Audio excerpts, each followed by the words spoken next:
ज्ञानतिमिरान्धस्य ज्ञानाञ्जनशलाख्याः चक्षुरुन्मिलितं येन तस्मै श्रीगुरवे नमः।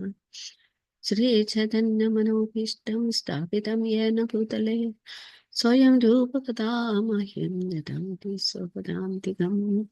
वन्देऽहं श्रीगुरुं श्रीयुतपदकमलं श्रीगुरुं वैष्णवांश्च श्रीरूपं साग्रजातम् सहगण रघुनाथान्युतं तं सजीवं साद्वैतं सावधूतं परिजनासहितं कृष्णचैतन्यदेवं श्रीराधाकृष्णपादान् सहगण ललिता श्रीविशाखान्वितंश्च हे कृष्णकरुणा सिन्धो दीनबन्धो जगत्पते गोपेशा गोपिकान्ता राधाकान्ता नमोऽस्तुते। तप्तकाञ्चन गौराङ्गी राधे वृन्दावनेश्वरी वृषभानुसुते देवी प्रणमामि हरिप्रिये। वाञ्छाकल्पतरुभ्यश्च कृपा सिन्धुभ्येव च पतितानां पावनेभ्यो वैष्णवेभ्यो नमो नमः।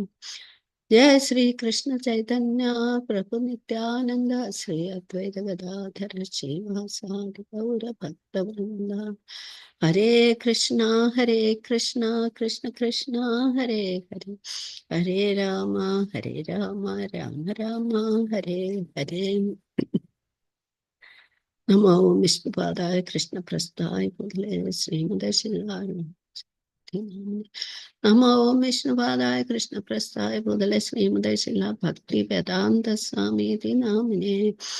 नमस्ते सरस्वते गौरवाणी प्रचारिणे निर्विशेष शून्यवादी पाश्चात्यदेशैर्तारिणे।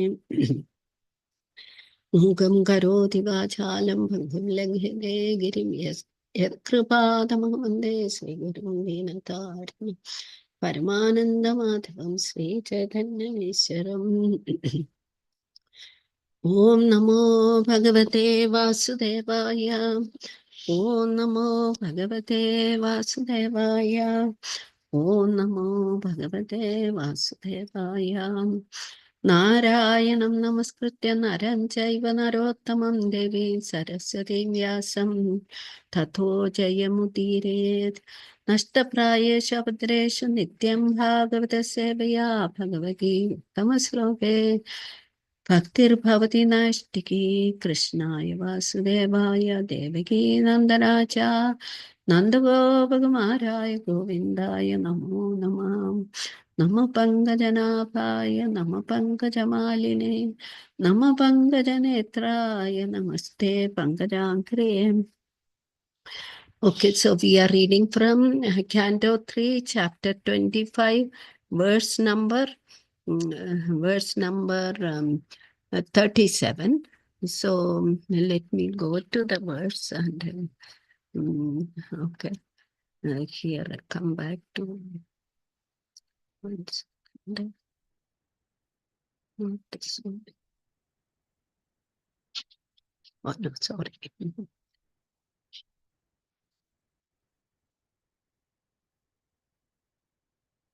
Oh, sorry. Full screen now. Share screen. And then this one. Share. Okay. Okay. So we'll read the verse. Okay. 3:25-37. अथो विभूतिं मम माया विनस्ताम् ऐश्वर्यमष्टाङ्गमनुप्रवर्तम् श्रियं भागवतीं वा स्पृहयन्ति भद्राम् परस्य मे ते श्रुवते तु लोके। One more time. अथो विभूतिं मम माया विनस्ताम् ऐश्वर्यमष्टाङ्गमनुप्रवृत्तम् श्रियं भगवतीं वा स्पृहयन्ति भद्राम् परस्य मे ते अश्नुवते तु लोके। And that is atho, then vibhutim, opulence, mama, of me, mayavina, of the Lord of Maya, tam, that, aishwarya, One second. I have to. Aishwarya, mystic perfection. Ashtangam, consisting of 8 parts. Anupravartam, following. Sriyam, splendid. Bhagavatam, of the kingdom of God. Va, or Asprahayanti, they do not desire. Bhadra, blissful. Parasya, of the Supreme Lord. Parasya, of the Supreme Lord. May, of me. They, those devotees. Asnuvate, enjoy. Tu, but loke, in this life. Translation and purport by His Divine Grace Srila Prabhupada ki jai. Thus, because he is completely absorbed in thought of me, the devotee does not desire even the highest benediction obtainable in the upper planetary systems, including Satyaloka. He does not desire the 8 material perfections obtained from mystic yoga, nor does he desire to be elevated to the kingdom of God. Yet, even without desiring them, the devotee enjoys, even in this life, all the offered benedictions. Purport. The vibhuti or opulences offered by Maya are of many varieties. We have experience of different varieties of material enjoyment even on this planet. But if one is able to promote himself to higher planets like Chandraloka, the sun, or still higher, Maharloka, Janaloka, and Tapoloka, or even ultimately the highest planet, which is inhabited by Brahma and is called Satyaloka, there are immense possibilities for material enjoyment.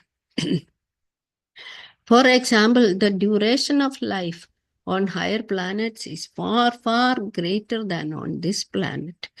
It is said that on the moon, the duration of life is such that our 6 months are equal to 1 day. We cannot even imagine the duration of life on the highest planet. It is stated in Bhagavad Gita that Brahma's 12 hours are inconceivable even to our mathematicians. These are all descriptions of the external energy of the Lord or Maya. Besides this, there are other opulences which the yogis can achieve by their mystic power. They are also material. A devotee does not aspire for all these material pleasures, although they are available to him simply by wishing. By the grace of the Lord, a devotee can achieve wonderful success simply by willing. But a real devotee does not like that. Lord Chaitanya Mahaprabhu has taught that one should not desire material opulence or material reputation, nor should one try to enjoy material beauty. One should simply aspire to be absorbed in the devotional service of the Lord, even if one does not get liberation, but has to continue the process of birth and death unlimitedly. Actually, however, to one who engages in Krishna consciousness, liberation is already guaranteed. Devotees enjoy all the benefits of the higher planets and the Vaikuntha planets also. It is especially mentioned here. Bhagavatim Bhadram. In the Vaikuntha planets, everything is eternally peaceful. Yet a pure devotee does not even aspire to be promoted there. But still he gets the advantage, gets that advantage. He enjoys all the facilities of the material and spiritual worlds, even during the present lifespan. Hare Krishna. So,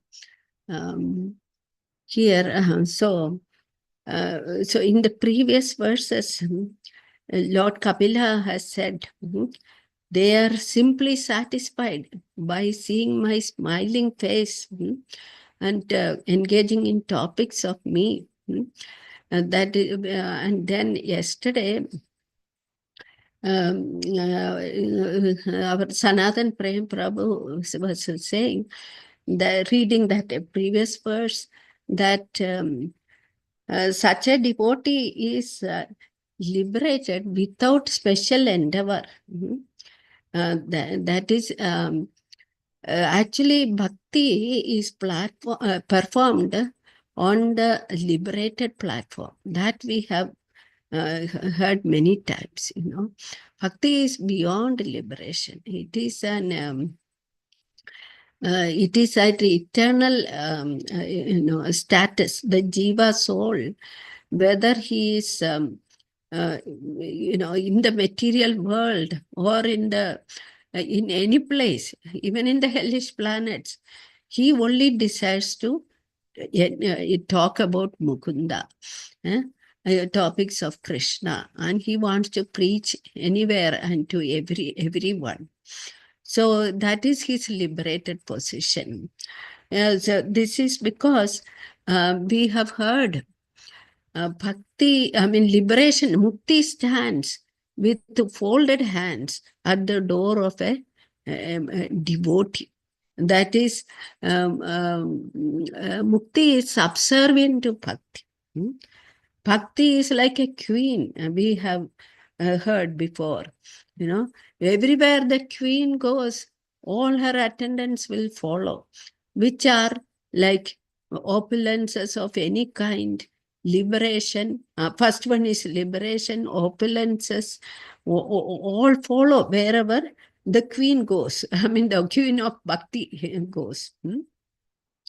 So all you have to attain is bhakti, and then the devotee ceases to aspire for anything in the three worlds.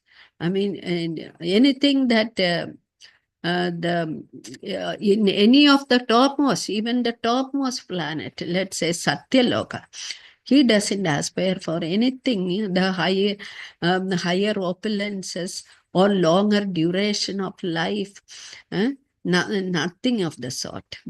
So here in the purport, Srila Prabhupada is saying, the Shishastakam verse,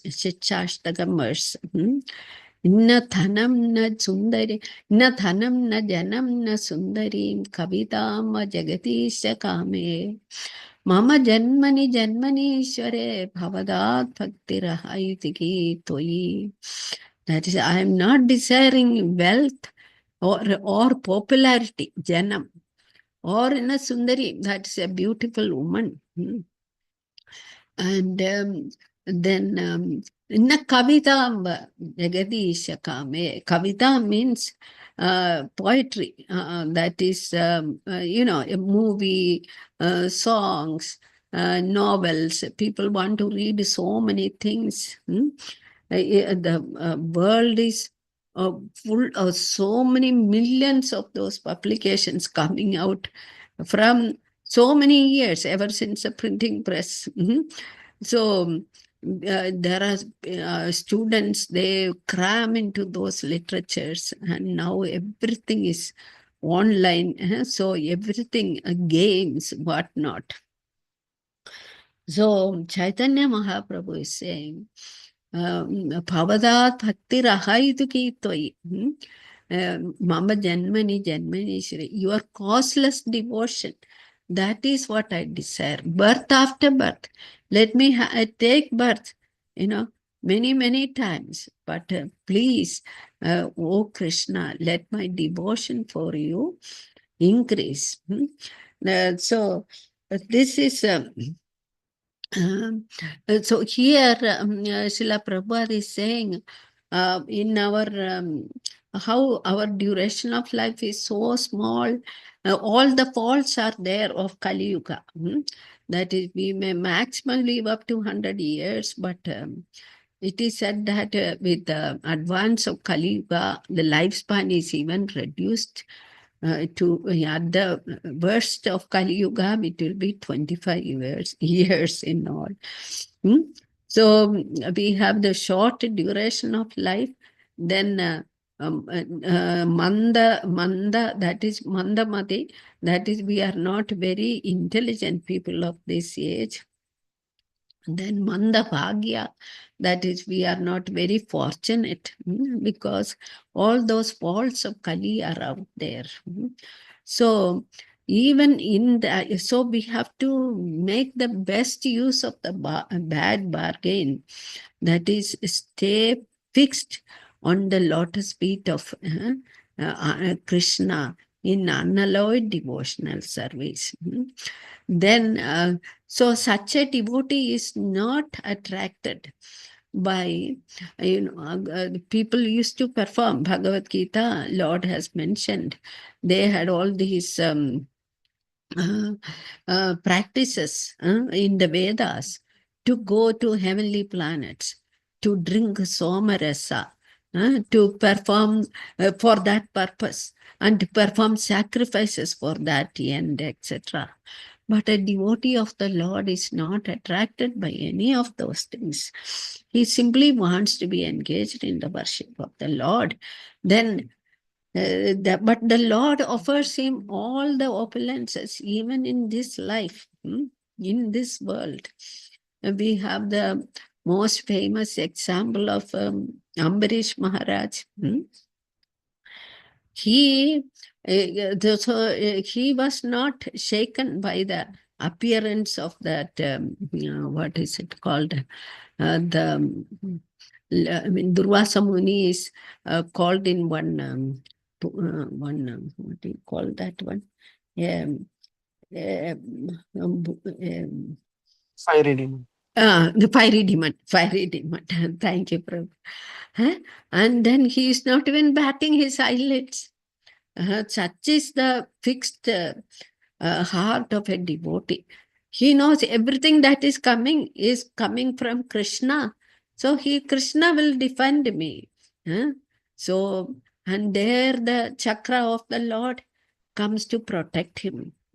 So he is fearless, and he is only how Ambarish Maharaj engages his senses in the worship of the Lord. He is the emperor, but he, Vacham Sivai Gunda Gunana Varnana. That is, he is always engaged in singing the glories of the Lord. Then his hands are themselves cleaning the temple of the Lord. And then eyes are taking darshan of the beautiful deities of the Lord. So, in fact, yesterday's verse said, even taking darshan of the Lord, offering him obeisances and worshipping him, and alone is, even a devotee, a third-class devotee is liberated. Yesterday's verse says. So, and here we see such such a great examples in Bhagavatam. Then, of course, King Chitraketu's story, we have this, up and down, which Sunday Peace Talk, Akhandanam Prabhu was showing.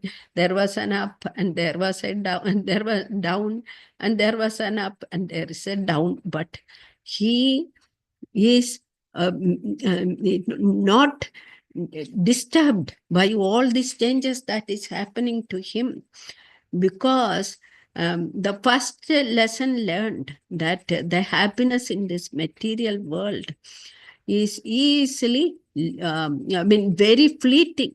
He understands from the advice of the sages. And he performs sacrifice. And within a week, he is able to go and have darshan of Lord Balarama. And he is blessed. And he is promoted to the Vidyadhara planet.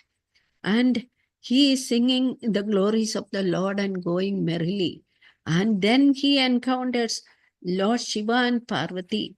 And unwittingly, he he is victim of Mother Parvati's curse.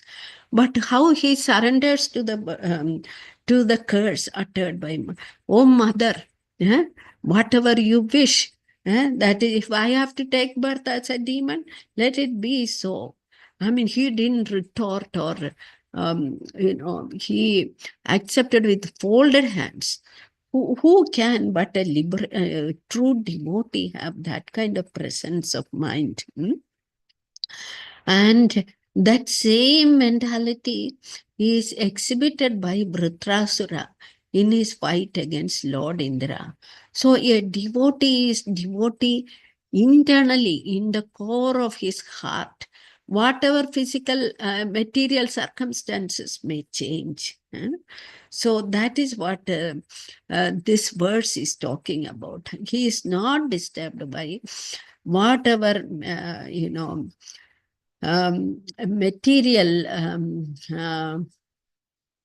opulences he may run into, material reverses he may run into.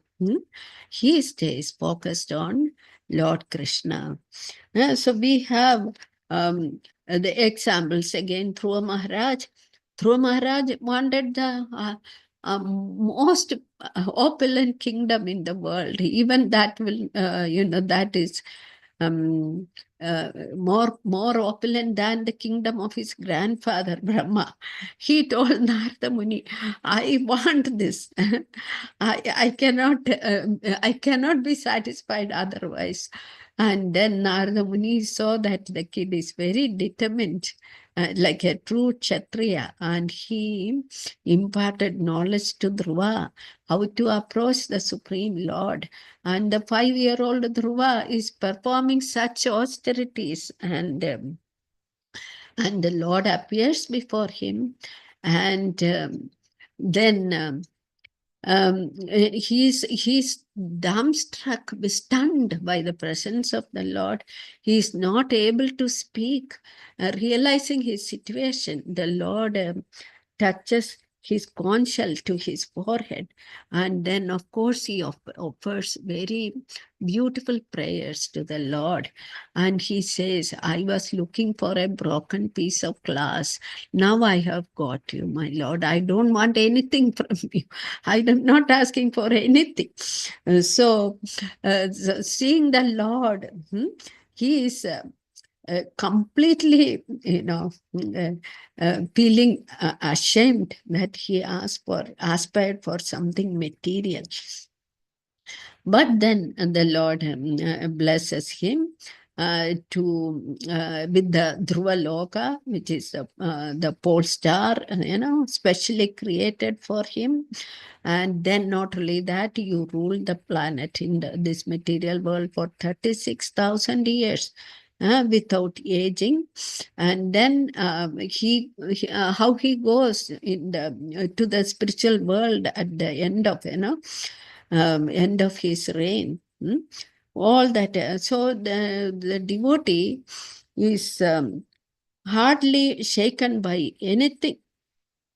That I mean, he doesn't want anything but the Lord. And Prahlad Maharaj is the topmost example.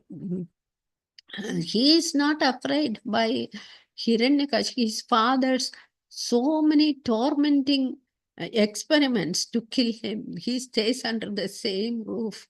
He doesn't escape. Oh, I had enough of that. He's speaking to him perfect words of wisdom. Still, till Narsimhadev personally appears. And he is so compassionate. He is Vaishnava compassion. He is asking, "Oh Lord, please bless my father." So then, so even if one is approaching the Lord with full of material desires, what you have to do, you have to still be on the path of devotion. Akamo sarvakamo mokshakamo udarati. Tivrena bhakti yogena yajandi purusham param. That is, whether you are full of material desires or no desires, or you have a desire for liberation, then also you take shelter of Lord Hari. Once you enter the path, then you are safe. Your situation is safe in this material world. Then in Chaitanya Charitamrita, I had picked one verse actually. Krishna Bhakta. That is, here it is. So we'll read this verse and almost the end of time. Chaitanya Charitamrita Madhya, 19.149. Krishna Bhakta Nishkama Adeva Shanda Bhukti Mukti Siddhi Kami Sakali Ashanda. The translation is, because a devotee of Lord Krishna is desireless, he is peaceful. Fruity workers desire material enjoyment. Jnanis desire liberation, and yogis desire material opulence. Therefore, they are all lusty and cannot be peaceful. So, this is what Lord Chaitanya says about all the other types of devotees. Those who want jnanis, they want to merge in the impersonal Brahman. They want to do away with this personal identity somehow and get out of this material world. They have that desire. And then the yogis, they want the mystic opulences by which they can become popular. The mystic perfections. So they get sidetracked by those things. But Krishna Bhakta Ekela Shanta, that is, he is peaceful because he doesn't entertain those desires. So that is why it is said that in our sadhana bhakti, we have to very conscientiously eliminate all these other weeds that can grow with the bhakti lata plant. That is desire for puja, pratishtha, labha. That is, one has a desire for, to earn some worship, then to earn some popularity, then gain, material gain. Oh, I am now a devotee. I deserve worship from others, and they may give me gifts. Why not? All those kind of things. They are all very weeds that will damage the Bhakti Lata, damage the Bhakti Lata plant. So the peace formula is given by Krishna in Bhagavad Gita 5:29.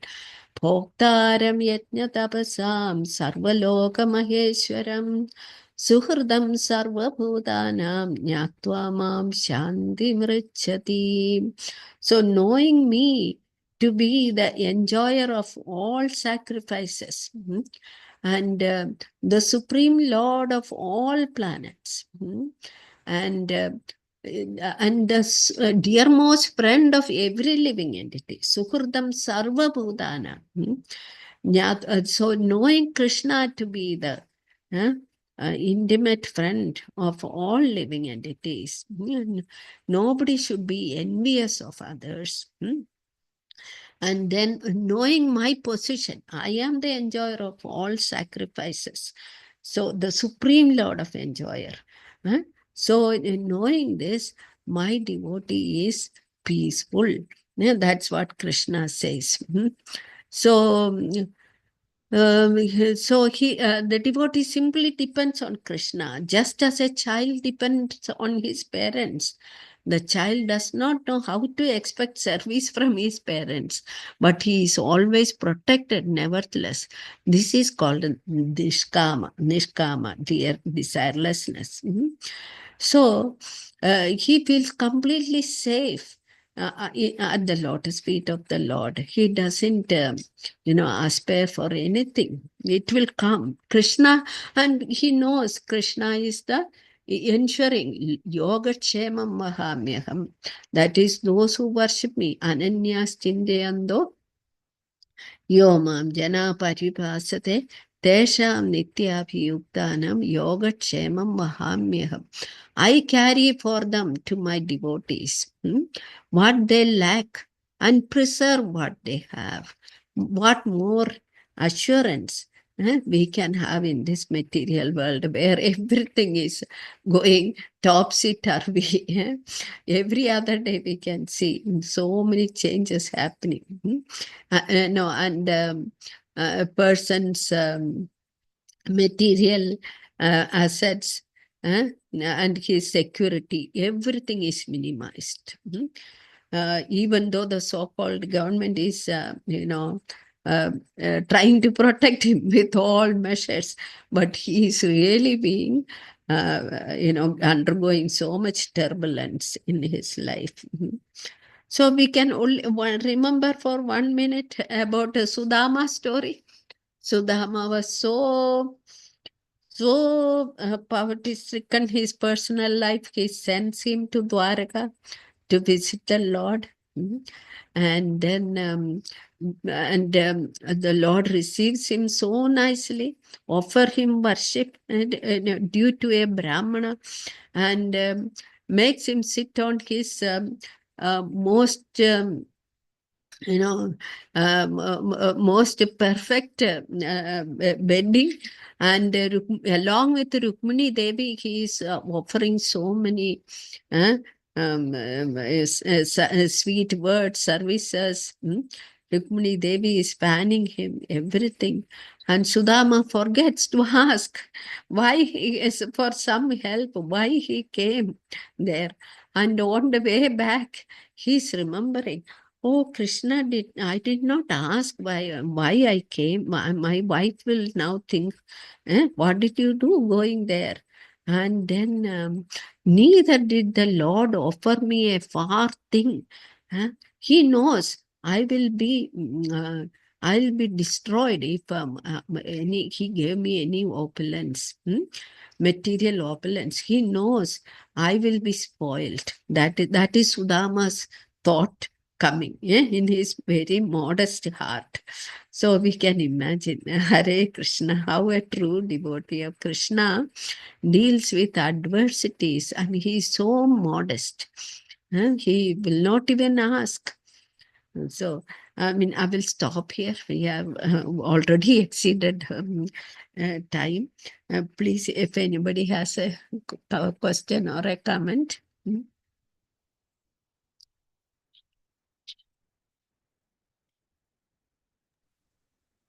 I mean, Hare Krishna Mataji, thank you so much for a nice class.